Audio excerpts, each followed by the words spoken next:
A Rússia atacou Lviv com o míssil Oreshnik na noite de 8 para 9 de janeiro, enviando, por mais estranho que pareça, um sinal aos americanos. Por que digo isso? Na véspera, a Duma Estatal da Federação Russa declarou que isso era a resposta à apreensão de petroleiros da frota Sombra pela guarda costeira americana perto da Venezuela. A Rússia deveria atacar com Oreshnik, por exemplo, na Europa, para enviar um sinal de que supostamente não se pode agir assim com eles, mas claro, não tiveram coragem de atacar a Europa, então os russos lançaram o Oreshnik contra Lviv. Além disso, na véspera, a Embaixada dos Estados Unidos em Kiev alertou que nos próximos dias realmente seria possível um ataque balístico contra a Ucrânia, inclusive um ataque massivo de mísseis. E então, por volta das 20h03 no horário de Kiev, foi declarado alerta aéreo em toda a Ucrânia e já perto da meia-noite, uma série de explosões ocorreu em Lviv. E os vídeos que apareceram na internet mostram justamente um ataque característico do míssil Oreshnik, porque o míssil Oreshnik possui várias ogivas que, ao entrar na trajetória de ataque, se separam e atacam o alvo individualmente. Além disso, a favor de que era realmente o Oreshnik, há a informação de que em Lviv foi feito rapidamente um exame laboratorial para medir o nível de radiação no ar e descobriram que, mesmo que tenha sido o Oreshnik, ele certamente não tinha ogiva nuclear, ou seja, não houve ataque nuclear. Mas mesmo o Oreshnik com as chamadas ogivas inertes também causa danos bastante significativos. Meu nome é Alexei Petty. Vamos analisar as informações conhecidas até agora. Agora já são cerca de 2 horas da manhã pelo horário de Kiev, então vou reunir as informações mais atualizadas até o momento. O que aconteceu, por que o ataque foi justamente em Lviv e por que a Rússia lançou esse ataque? O que ela queria dizer com tudo isso? Antes de começarmos este episódio, peço que você se inscreva no canal, deixe um like e escreva um comentário neste episódio. Isso auxilia os algoritmos do YouTube a exibir este vídeo para mais pessoas. Vou ficar muito grato por isso e se inscreva no meu canal do Telegram, o link está na descrição deste vídeo. Publicamos notícias em tempo real assim que chegam.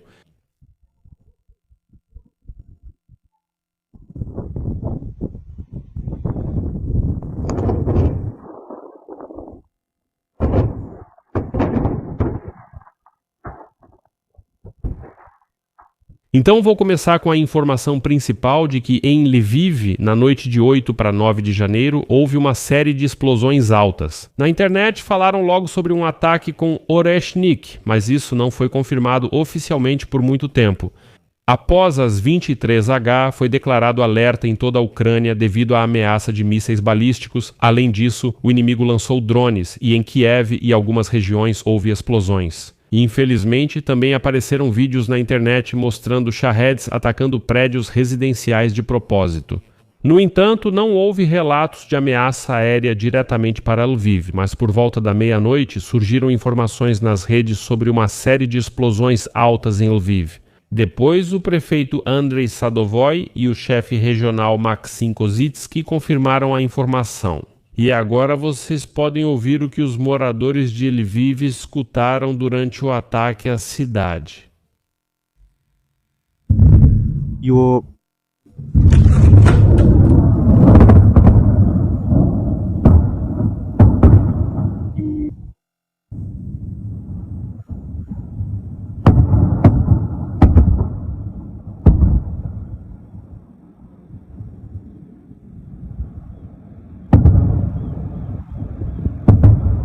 Por que começaram a falar sobre o Avelã? Porque logo após o anúncio do alerta aéreo, os canais de monitoramento começaram a escrever sobre a ameaça de lançamento especificamente do Avelã. E além disso, na véspera, a Embaixada dos Estados Unidos justamente havia alertado que a Rússia poderia lançar um novo ataque massivo contra a Ucrânia nos próximos dias.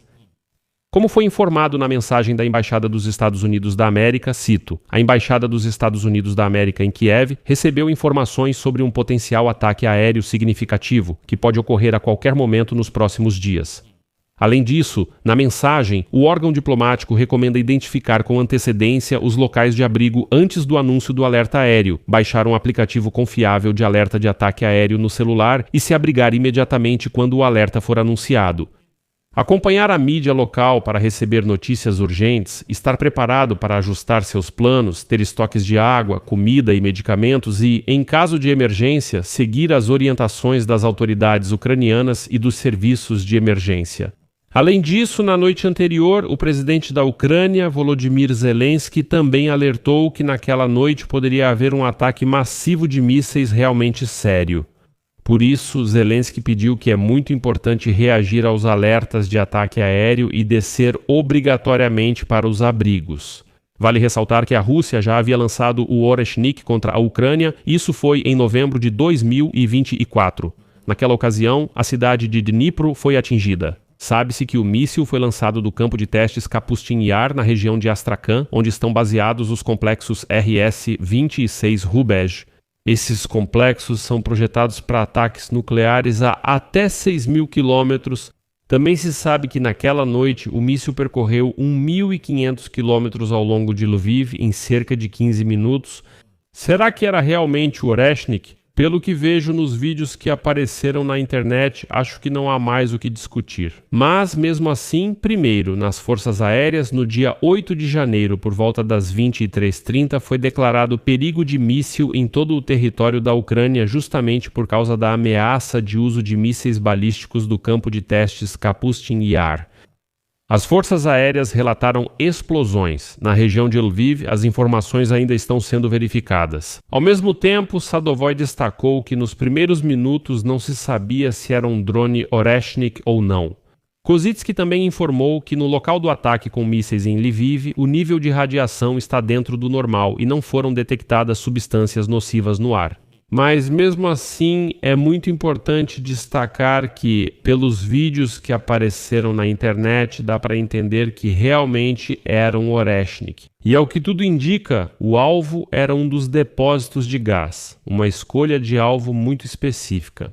Como muitos especialistas dizem, os russos tentaram sinalizar aos americanos: vejam o que pode acontecer se apreenderem nossos petroleiros. Daqui a pouco eu explico o que significa também o depósito de gás. Bem, muito provavelmente foi escolhido como alvo do ataque para causar o máximo de dano e criar, infelizmente, esse cenário assustador. E aqui eu lembro que o míssil Oreshnik, no momento da descida, ou seja, no momento em que vai atingir diretamente o alvo, se divide em vários blocos de impacto. Esses meios de ataque são projetados para usar uma ogiva especial, especificamente nuclear, que naturalmente ninguém utilizou nessa situação. Então, se realmente foi o míssil Oreshnik, foi a descida de vários modelos de massa e tamanho, os chamados dummies de ferro e concreto. Bem, é barulhento, relativamente perigoso, mas não é crítico. Ou seja, como você entende, ainda não é um Oreshnik completo. Quero citar Nikolaevsky Vanka, pois ele provavelmente abordou isso de forma bem característica. Ele escreve que o Oreshnik sem ogiva, assim como o anterior em Dnipro sem ogiva, essa porcaria também pode causar problemas. É positivo não haver relatos de feridos ou mortos, mas lembre-se, não temos defesa contra esse míssil, só os Estados Unidos têm. Neste ano ou no próximo ela é mais necessária. Aqui, sem sarcasmo ou ironia, fim da citação. Então, o que isso significa? O que isso significa é que realmente poderia ter sido um ataque demonstrativo para mostrar as capacidades russas diante dos Estados Unidos da América. Porque Donald Trump, por exemplo, hoje solicitou ao Congresso para o próximo ano fiscal, que começa em outubro de 2026, $1,5 trilhão para o orçamento militar. Esse é simplesmente um valor recorde, que supera até mesmo os recordes anteriores que os americanos já tinham. Vou lançar um episódio separado sobre isso hoje neste canal do YouTube, então inscreva-se. Por outro lado, os russos hoje tentaram pelo menos adivinhar, ameaçar os americanos em resposta ao fato de eles terem apreendido seu petroleiro da Frota Sombria no Oceano Atlântico, que vinha do lado da Venezuela. Há um tal Alexei Zhuravlyov. Esse é um dos deputados da Duma Estatal da Federação Russa, que hoje declarou que é preciso afundar demonstrativamente alguns navios da Guarda Costeira dos Estados Unidos da América e lançar um míssil Oreshnik em algum lugar da Europa e assim demonstrar aos americanos que, tipo, estamos decididos, mas é óbvio que eles nem conseguem lançar um míssil comum na Europa porque têm medo, porque isso seria um ataque à OTAN. E então decidiram atacar o mais próximo possível da fronteira da OTAN, ou seja, em Lviv, com esse tal de Oreshnik, insinuando que eles supostamente podem atacar ainda mais longe. Ou seja, talvez tenha sido realmente uma espécie de demonstração de força para assustar os americanos, assustar os europeus, tipo, olha só como isso pode acabar.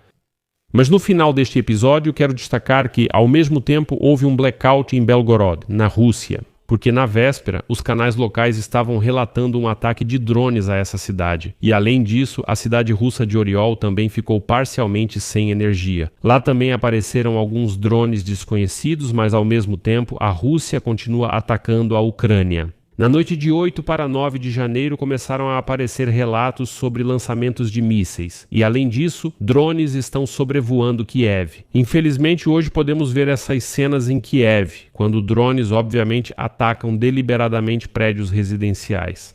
Por isso, amigos, cuidem-se. Prestem atenção aos alertas de ataque aéreo e não ignorem essa importante medida de segurança.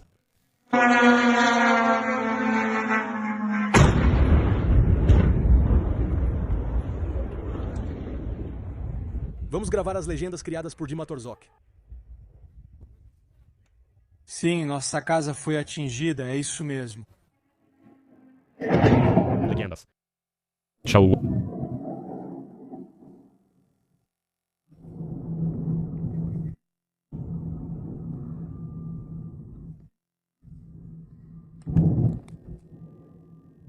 Vou colocar reticências aqui, amigos. Escrevam seus comentários, inscrevam-se no canal, ativem o sininho e não se esqueçam de deixar o like. É isso, cuidem-se, tchau para todos.